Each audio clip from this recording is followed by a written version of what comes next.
So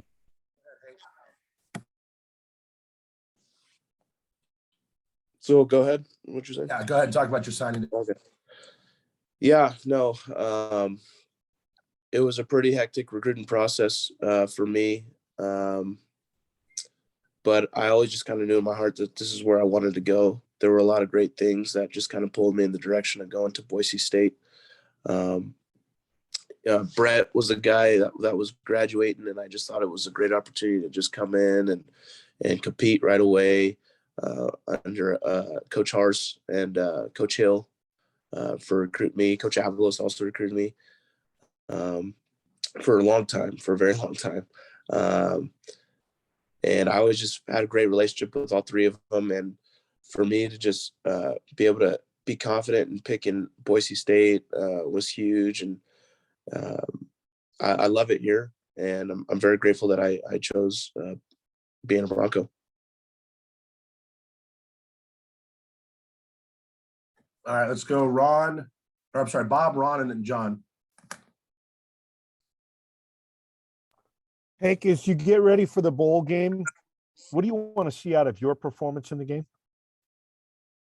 Yeah, no, I just want to be able to get out there and just play my best. And I think that just starts with preparation right now, and just making sure that I'm dialed. And I think that if you're prepared, you're going to be able to go out there and give it your all. And that's kind of what I want to do, is just give it my best. All right, so let's talk about preparation and how you're going about doing it.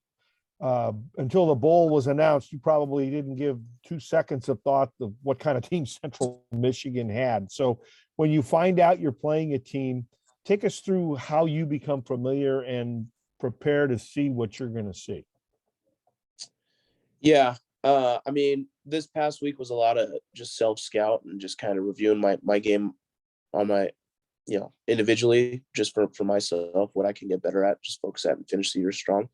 That's something that Coach Blau and I have been talking about.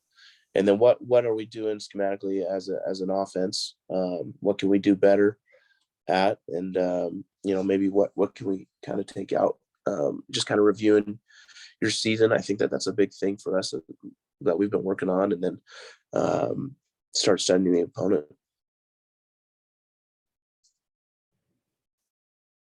Thank you. Thank you. Hey, how's it going? Good. How are you? Good, man. So, looking ahead, you guys have these, 15 or so practices or whatever it is, and then you have the bowl game. How thankful are you to have this almost an extra month to have with this team? I'm just very grateful. I think the 15 practices are great. I'm really excited playing this bowl game, getting some good weather.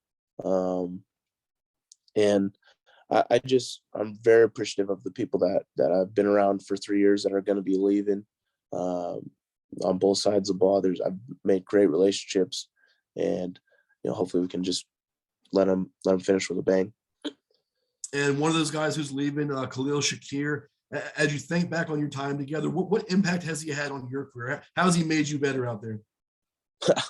I mean, he's made me better in a lot of ways. He's definitely come down with some spectacular catches. But yeah, no, he's a special football player.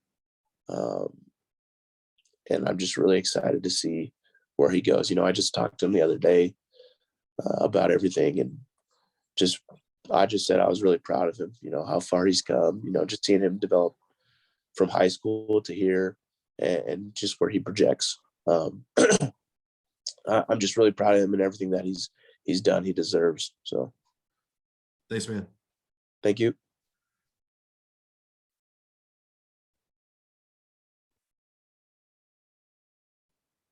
John, I think you're muted. All right, but sorry about that, guys. Hank, I'll just have you expand on the Shaq thing. Like, you guys are from the same city. I don't know if a lot of people read the program and see that. You've probably been playing him or watching him play a long time.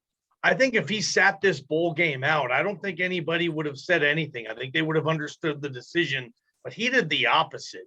So what type of respect do you have for a guy like that who's essentially 60 minutes away from being drafted, but he wants to spend that time helping this program and his teammates? Yeah, I actually, I talked to him about that. And I'm sure it's something, you guys can ask him that kind of question, but that's just not in his DNA. That's not him as a person, as a competitor. Um, and it just means a lot to me.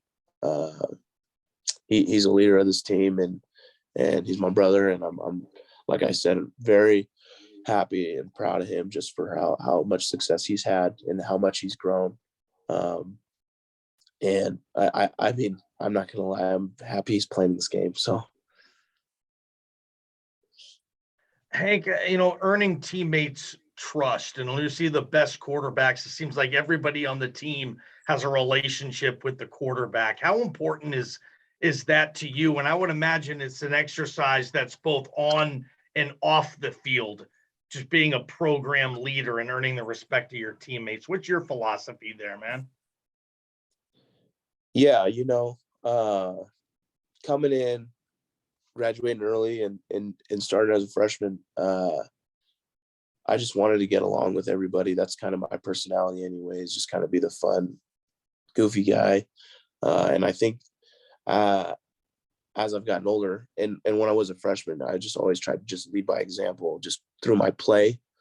Whether that was taking a big shot and delivering a ball, that was just something where I just always felt that I could earn respect was on the field. But it's like what you said, it's a lot of it's off the field as well. And sometimes it's not being the nice guy. Sometimes it's getting on the guy. That's something that I've, had to step out of my comfort zone and do throughout this year and just growing as a leader. And it's something I'm going to continue to work on. And that's not necessarily screaming at a dude. That's just, I think a big thing is communication and just communicating what you want to get done and what you think needs to happen and listening to them and what they thought was going on or getting on the same page with them, I think is huge. And just having that trust with guys and building a relationship with them off the field, not through football, I think is huge as well. All right, let's go BJ, Jay, and Will. Hank, Andy alluded to your knee obviously being something you're playing through and mentioned that, you're wearing the brace for a reason. Well, what can you tell us about the knee injury and just how much better do you think this month's going to help you to be closer to full strength in the bowl game? Yeah, no, it's something that I've been dealing with. And hopefully the next few weeks just helps it get better. And yeah, it's something. Yeah. Is that something after the season might have to have surgery? I'm not sure yet. We'll figure it out when it kind of comes by. What how much has that, you're not gonna make excuses and stuff, but how much has that you've been dealing with that? I mean, you obviously had to wear a brace, so it was bad enough. I mean, how has that limited you in terms of running or not running or mobility and things like that? I mean, I know you're not gonna make excuses, but how much has the knee injury been impacting your game? It's hard to say. I've just been going out there and trying to play my best every game. I actually hit a PR on speed one of these last few games, fastest I ever ran since the spring. So, I don't think it's held me back too much. So Thanks, man. Thank you. What's up, Hank? How you doing? I'm good, bud. Just going down that path just a little bit. Hank, what did you learn about this year about, in football, everybody's playing hurt, but what's it like to play injured? Yeah, it's something that I kind of, it was frustrating. It's been frustrating. But I'm going to do whatever I can to be on the field with my team. And I trust the staff here, the training staff and the doctors and, their opinions and we created a really good plan. And I just think it's part of the game. I'm obviously trying to manage it as best I can. And As you get to know Tim Plow's offense a little more, I don't know how much time you've just gotten to get away from the game over the last couple of weeks, but has there been anything that having a little downtime has allowed you kind of to address or dive into a little bit more? Yeah, we've they've been out recruiting for a while. Actually, they've been busy trying to finish out closing this class. But I've had some good talks with them when was on the road and when he's got back. But yeah, I just think it's important to kind of evaluate the season, evaluate what we did well, what we did wrong, and to kind of focus on what we did well and kind of expand on that. And yeah, we've had some really good talks, honest conversations, and I'm excited about this bowl game. You know, in terms of tempo, we know he wants to go. Oh, actually, you know what? I'm sorry, I forgot. Two question limit. My bad, Hank. Mhm. Never mind. I'm sorry, guys. Oh no, you're good. Hank, what stands out to you about Latrell Caples and how bright is his future? I think it's as bright as possible. I think he has the potential to be a wide receiver that plays on Sundays, just from being around some receivers that have gone on to the NFL and will be going to the NFL. I think he has that potential. He's a very hard worker, very humble guy, and I just want to continue to see him grow. I'm really excited about his future. He can go as far as he wants to go.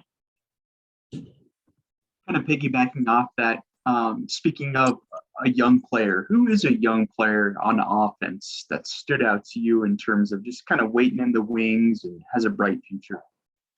I mean, he'd be probably one of the first guys that I would pick out. Mason Randolph, I think, is a guy that when he continues to develop, I think he can be a special player. Thanks, Hank. Thank you. All right, I got time for 2 follow-ups. So Ron and Jay, you asked for them. So Ron and then Jay, and then we'll let Hank go.